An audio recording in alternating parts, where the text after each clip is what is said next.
Elaine Thames had always believed that some pains were simply part of being a woman at 42. The sharp, twisting spasms in her lower abdomen had started subtly, almost politely about 6 months earlier. At first, they came only during her period, like an unwelcome guest who overstayed slightly. But soon the guest turned aggressive. The cramps arrived without warning, folding her over kitchen counters, forcing her to grip the edge of the bathroom sink until her knuckles turned white.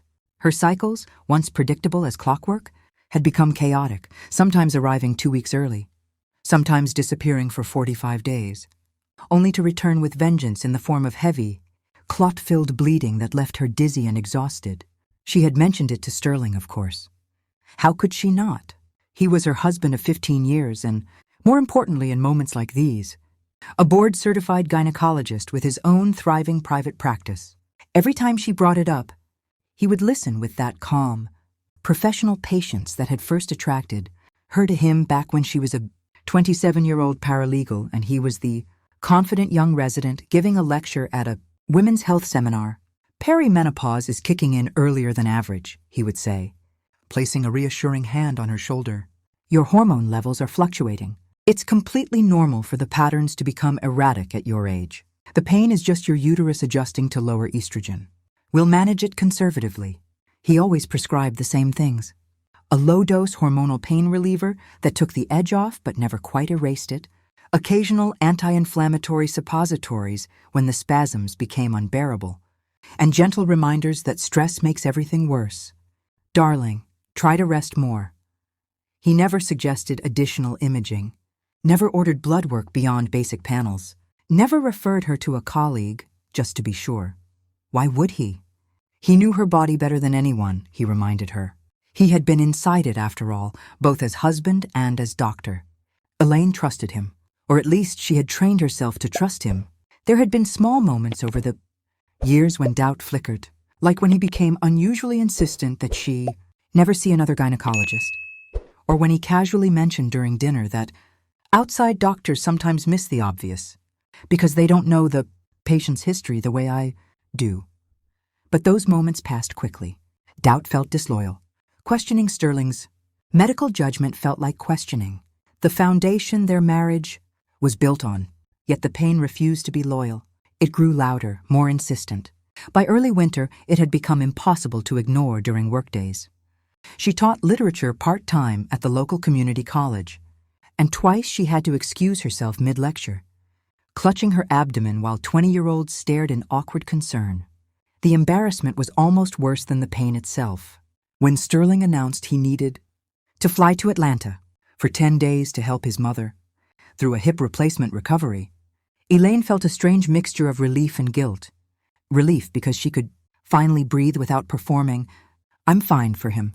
Guilt because she was already planning something he would almost certainly disapprove of, an appointment with someone else. She found Dr. Marcus Oakley through a quiet recommendation from a colleague at the college whose sister had seen him years earlier. The new medical center on the city's western edge was modern, clean, almost soothing in its minimalist design. Pale wood, soft lighting, abstract art that didn't demand attention. Nothing like the slightly dated elegance of Sterling's practice, with its dark leather chairs and framed medical school diplomas. Dr. Oakley was in his late 50s, tall, with salt and pepper hair and wire-rimmed glasses that gave him the air of a thoughtful professor rather than a clinician. He greeted her with a firm but gentle handshake and listened without interrupting as she described the 6-month escalation of symptoms. He asked precise questions. When exactly did the pain change character? Did it radiate anywhere?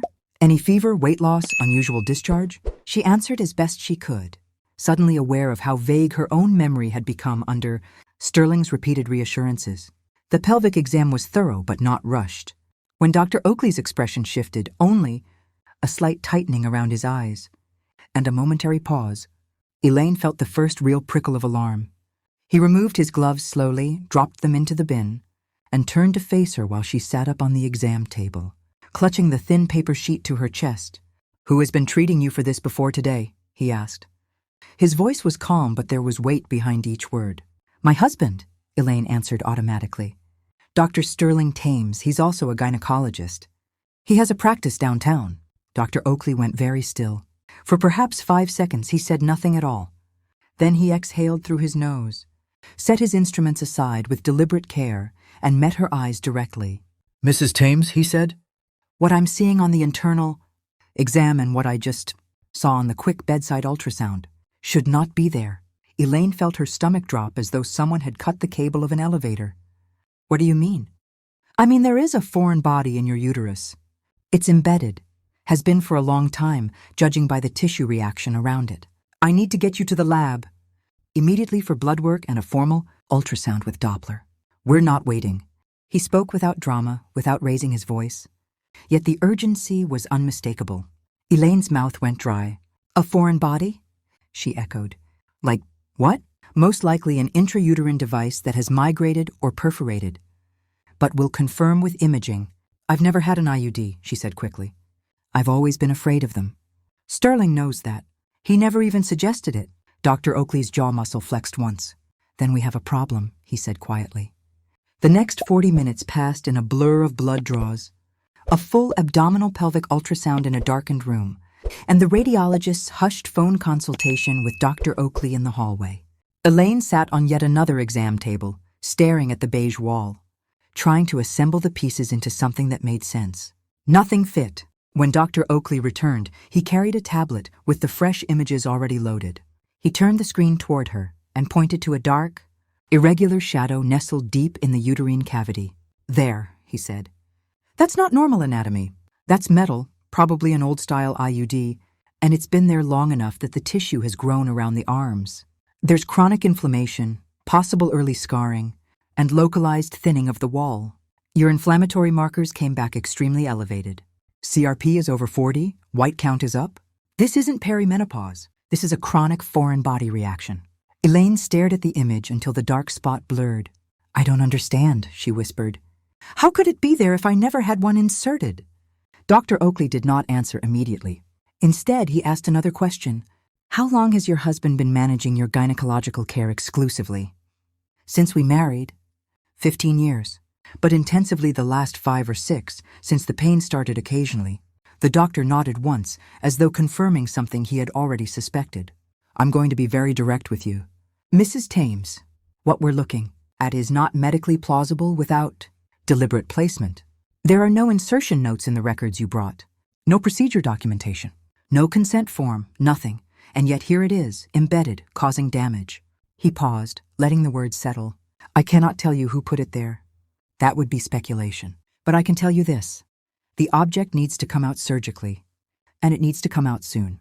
The risk of perforation, abscess, or worse is rising every day. I'm writing you a direct admit referral to County General for removal, under laparoscopic guidance, possibly hysteroscopic if the embedding is superficial. You should go today, tomorrow at the latest. Elaine's hands were shaking so badly she had to press them together to keep them still. And the police? She asked, barely audible. Dr. Oakley met her gaze without flinching. If this device was placed without your knowledge or consent, then yes, this may constitute a criminal act. Assault, battery, possibly aggravated if there is permanent harm. I am required by law to report reasonable suspicion of abuse or non-consensual medical intervention.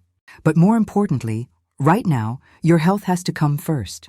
He handed her the referral packet, already printed and signed. I've spoken with the on-call gynecological surgeon at County, Dr. Vernon Harmon. He's expecting you. Go straight to admissions. Tell them you're a direct referral from me. Elaine took the papers, but her mind was spinning in tight, panicked circles. Sterling's face kept appearing, his warm smile at breakfast, the way he kissed her forehead before leaving for Atlanta, his calm voice explaining away every symptom. The man who held her when she cried about not having children yet. The man who said, we'll try when the time is right. Could that same man have... She couldn't finish the thought. Dr. Oakley placed a hand lightly on her shoulder. Professional, not familiar. You are not crazy, he said quietly. You are not imagining this. Whatever comes next, remember that. Your body has been trying to tell you something for months. Now listen to it. Elaine nodded numbly. She left the office in a daze, walked to her car, sat behind the wheel for nearly 10 minutes without starting the engine.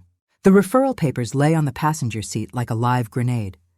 Finally, she picked up her phone and texted the one person she still trusted without reservation, her older sister in Portland. "Something is very wrong. I need to go to the hospital today. Can you talk later?" The reply came almost instantly. "Of course, call me anytime. Love you. Be safe." Elaine started the car. She did not drive toward home. She drove toward County General Medical Center, toward surgery, toward truth. And if Dr. Oakley was right, toward the beginning of the end of the life she thought she had known. For 15 years, the admissions desk at County General Medical Center smelled faintly of bleach and old coffee. Elaine handed over Dr. Oakley's referral packet with fingers that still trembled. The intake nurse glanced at the paperwork, then at Elaine's pale face, and her professional mask softened for a split second. "Dr. Harmon is already expecting you," she said quietly. "We're taking you straight to pre-op. Someone will explain everything shortly." Elaine nodded, unable to speak. Her mind kept replaying Dr. Oakley's words on a loop. Foreign body. Embedded, long time. Criminal act. Each repetition felt like a fresh stab. She followed a nurse down a brightly lit corridor, past gurneys and beeping monitors, until they reached a curtained bay labeled Pre-Operative Holding Area 4. A young nurse named Carla introduced herself, checked her vital signs, started an IV line with practiced efficiency, and handed her a thin gown. "Dr. Harmon will be in soon to mark the surgical site and go over consent," she explained. "You're scheduled for laparoscopic removal with possible hysteroscopic assistance. It should take about 90 minutes unless there are complications." "Complications?" Elaine's voice cracked on the word. Carla hesitated. "Sometimes these old devices are really fused to the tissue, but Dr. Harmon is one of the best. You're in good hands." Elaine changed into the gown behind the curtain, feeling exposed in every possible way. When she emerged, Dr. Vernon Harmon was already waiting. He was shorter than she expected, compact and energetic, with close-cropped gray hair and the steady gaze of someone who had seen too many difficult cases to be rattled by one more. "Mrs. Thames," he said, offering a quick, firm handshake. "Dr. Oakley briefed me over the phone. I've reviewed the images he sent. We're going to get that thing out of you today and make sure nothing else is damaged." He pulled up the ultrasound images on a rolling monitor. The dark, foreign shape looked even more sinister in high resolution, jagged, arms splayed like broken spider legs, surrounded by a hazy halo of inflamed tissue. "This is consistent with a classic T-shaped IUD that has perforated and embedded," he continued. "Judging by the tissue ingrowth and calcification, I'd estimate it's been in place at least 7 to 8 years. Possibly longer." 8 years, Elaine whispered. 8 years since her appendectomy, the only time in her adult life she had been under general anesthesia. Sterling had insisted the procedure happen at his private surgical suite. "No reason to go to a big hospital and deal with residents," he'd said. "I'll be there the whole time. You'll be home the next day." Dr. Harmon watched her face carefully. "You never consented to an IUD?" "Never. I was terrified of them. I told Sterling that more than once." The surgeon's mouth tightened into a thin line. "Then we have 2 separate issues here. One medical, one legal. Right now we focus on the medical. I need you to sign this consent form for the procedure and for me to take photographs and retain the device as evidence if you wish. You also have the right to have it turned over to law enforcement immediately after removal." Elaine stared at the form. Her signature looked shaky, foreign. "Do it," she said. "Keep it. Photograph it. Whatever needs to happen." Dr. Harmon nodded once. "Good. We're taking you back in about 20 minutes. Try to rest." Rest was impossible. She lay on the narrow bed, staring at the ceiling tiles, counting the tiny perforations, while the pre-op medications began to soften the edges of her fear. A different anesthesiologist came by, explained the plan. General anesthesia, endotracheal tube, standard monitors. Elaine barely heard him. All she could think about was Sterling's voice on the phone 2 nights earlier. "Mom's doing well after the surgery. I'll be home soon, sweetheart. Miss you." The operating room was cold, blindingly bright. Elaine felt herself being transferred to the table, arms outstretched on padded boards. A mask descended over her face, cool, sweet oxygen. Someone squeezed her hand. "Count backward from 10, a voice said. 10, 9. Darkness swallowed her. When consciousness returned, it came in fragments, beeping monitors, the sting of an IV, a dull ache low in her abdomen. She opened her eyes to soft fluorescent light and Dr. Harmon's face hovering. Above her in the recovery bay. "You did great," he said. "The device is out. It was more embedded than we hoped. 2 of the arms had perforated the myometrium and were partially encased in scar tissue. We had to resect a small area of damaged endometrium and take biopsies. Bleeding was controlled. You'll be sore for a few days, but there were no major complications." Elaine's throat felt raw from the breathing tube. "Can I see it?"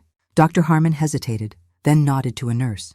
A small sterile container was placed in her hands. Inside, suspended in clear solution, lay the thing that had lived inside her for 8 years. It was blackened, almost corroded looking. The once shiny copper and plastic now dulled by time and tissue reaction. The arms were unmistakable, a classic copper T design, though the shape was distorted from years of pressure and encapsulation. Even through the plastic, it looked malevolent. Dr. Harmon pointed to a small laser-etched number near the base. "Serial number N3847. We photographed it front and back, and I've already placed it in the chain of custody bag per hospital. Protocol for suspected non-consensual implantation. The police will be notified." Elaine couldn't stop staring at it. 8 years. 8 years of cramps, heavy bleeding, failed attempts to conceive, self-blame. All of it traceable to this small, sinister piece of metal. "There's more," Dr. Harmon continued, his voice lowering.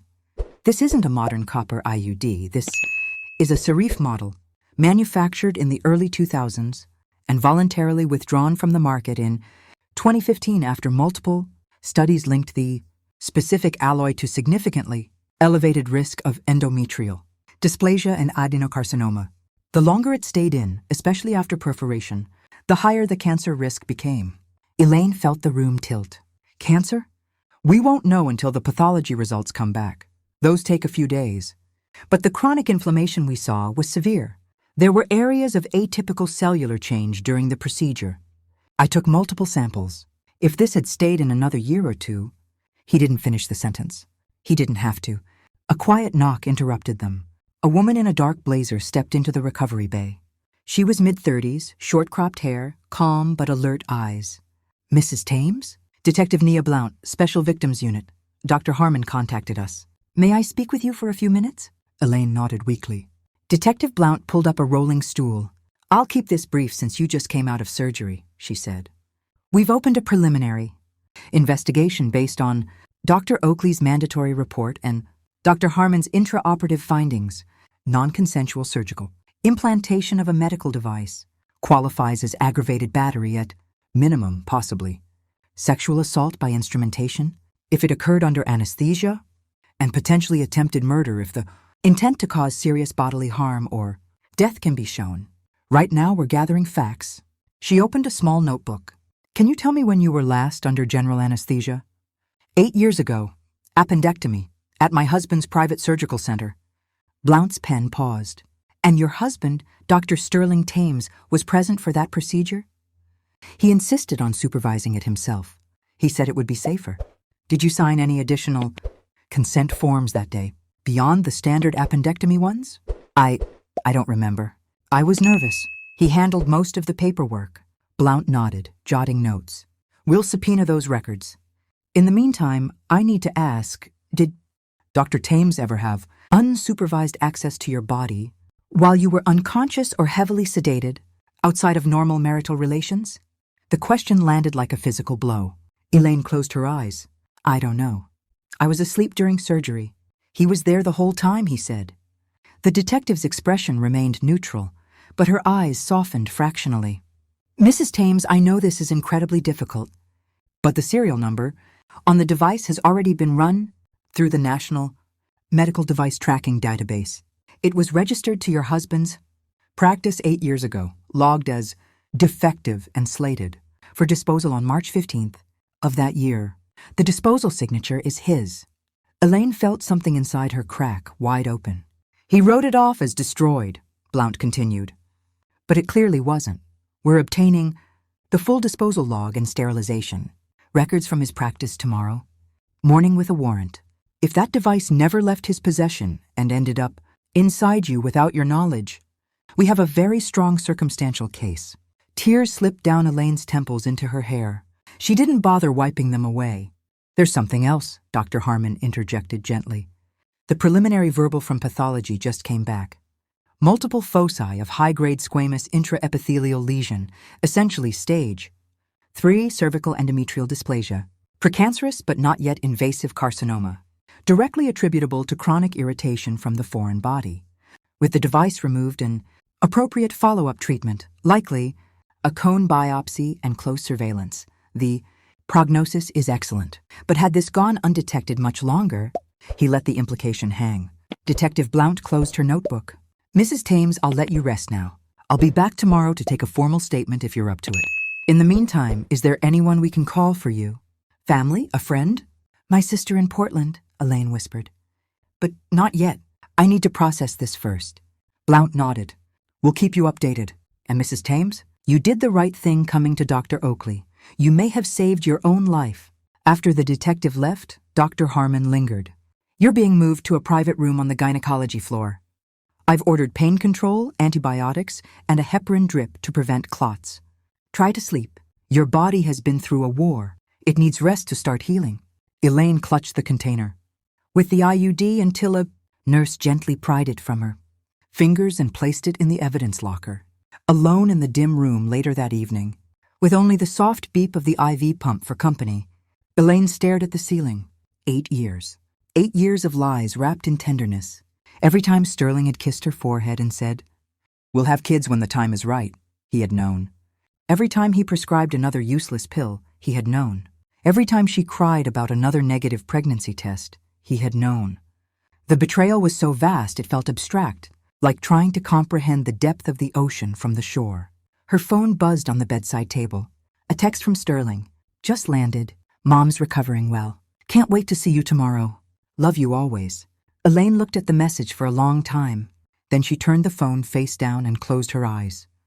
Tomorrow the detective would return. Tomorrow the first warrants would be served. Tomorrow, the man she had loved for half her life would begin to feel the walls closing in. And Elaine, shattered, aching, furious, would begin, for the first time in years, to fight back. Elaine was discharged on the 3rd morning after surgery. The hospital corridors felt longer than they had when she arrived, every step pulling at the small laparoscopic incisions beneath the bandages. She carried 2 things with her: a small pharmacy bag of pain medication and antibiotics, and the clear plastic evidence container holding the blackened serif. UD, now officially in chain of custody but released to her, temporarily at Detective Blount's discretion so she could deliver it personally. During the next phase of the investigation, she did not go home. Instead, she drove straight to Sterling's women's health practice on the east side of the city. The building looked exactly as it always had: modern glass facade, discreet brass sign reading Thames Women's Wellness Center, a parking lot half full of luxury sedans belonging to patients and staff. Elaine parked in the visitor spot she had used countless times before, back when she brought Sterling lunch on busy days, or dropped off dry cleaning, or simply stopped by because she missed him between lectures. Today the visitor spot felt like enemy territory. Detective Blount had arranged special permission through an early morning warrant. Elaine was allowed to enter the premises as part of the active investigation, accompanied by a uniformed officer who would wait in the lobby. The detective herself was coordinating the search of their home residence that same morning. Don't confront him yet, Blount had warned over the phone. Just look for the disposal log if you can access it safely. Photograph anything relevant. Leave the rest to us. But Elaine already knew the safe code. Their wedding date. A detail that once felt romantic now tasted like ash. The security guard at the front desk, a middle-aged man named Ray, whom she had known for years, looked up in surprise when she walked in. Mrs. Thames? Dr. Thames said you were recovering. I was discharged early, she said, keeping her voice level. I need to pick up a few things from his office. Ray hesitated, eyes flicking to his phone. He's not in yet. He has a conference call in Atlanta until noon. That's fine. I have permission. She showed him the hospital discharge papers clipped to the referral packet from Dr. Oakley. It wasn't exactly a warrant, but it carried enough medical authority to make Ray uncomfortable enough to buzz her through. She walked the familiar hallway alone, past the waiting room with its pastel magazines and soft classical music, past the exam rooms, where Sterling had once examined other women while she waited in the car, past the staff break room where laughter used to drift out. His office door was unlocked, another small arrogance she had never questioned. Inside, everything was as she remembered. The massive oak desk, the wall of framed diplomas, the large photograph of them on a Hawaiian beach 15 years earlier, both of them smiling as though the future held nothing but sunlight. Elaine went straight to the safe behind the credenza, punched in Euro 7-14-2010. The lock clicked open. The thick bound ledger was exactly where it always was, medical. Device inventory and disposal logs, meticulously kept for regulatory compliance. She flipped to March 15th, 8 years prior. There it was, EUD, Serif Model, serial N3847, logged as defective upon receipt from supplier. Recommended for immediate disposal per manufacturer recall notice. Signature, Sterling N. Thames, MD, Practice Director. No notation of actual destruction. No witness signature, just his sprawling handwriting claiming the device had been destroyed. Elaine's hands shook as she photographed the page with her phone. Multiple angles. Flash on, timestamp visible. She kept flipping backward and forward, capturing any other suspicious entries. There were several. Unexplained disposals of controlled substances. A few devices logged as patient declined, with no patient name attached. Small red flags she had never noticed before. The office door opened quietly behind her. Elaine? She turned. Aviva Ree, 26, blonde, always smiling in the staff photos, stood frozen in the doorway. She wore pale blue scrubs and held something small behind her back. Her eyes widened when she saw the ledger in Elaine's hands. Mrs. Thames, what are you doing here? Dr. Thames said you were in the hospital. I was, Elaine said. I'm out now. Aviva's gaze darted to the open safe, then back to Elaine's face. You shouldn't be in here alone. Elaine noticed the object Aviva was trying to conceal. The distinctive long pink and white box of a home pregnancy test, and on Aviva's right ring finger, a thin gold band with a small diamond solitaire, identical to the one Sterling had placed on Elaine's finger 15 years ago. That's a beautiful ring, Elaine said quietly. Aviva's hand jerked behind her back. It was a gift. From your sweetheart? The nurse flushed crimson. I need to get back to the front desk. But before she could leave, voices echoed in the hallway. A pregnant woman in her late 30s, Marina Vance, one of the practice's longtime patients, appeared, holding her rounded belly. Aviva, thank you again for helping with the housing forms, Marina said warmly. Dr. Thames is a saint. My boys are so excited about their new little brother or sister. The apartment he arranged, it's perfect. Elaine felt the air leave her lungs. Aviva tried to shush the woman, but it was too late. Marina noticed Elaine and smiled uncertainly. Oh, Mrs. Thames, I didn't see you there. Elaine looked at Aviva. How many children does he have with you? Aviva's face crumpled. I don't know what you mean. How many? Tears welled. 2, Macy, she's 5. Isaac is 3. They think he works in another city. That's why he's gone so much. Elaine felt the floor tilt beneath her. While she had endured monthly negative pregnancy tests, while she had cried in the shower over another failed cycle, Sterling had been raising children. Children he had denied her by embedding a carcinogenic device in her uterus during routine surgery.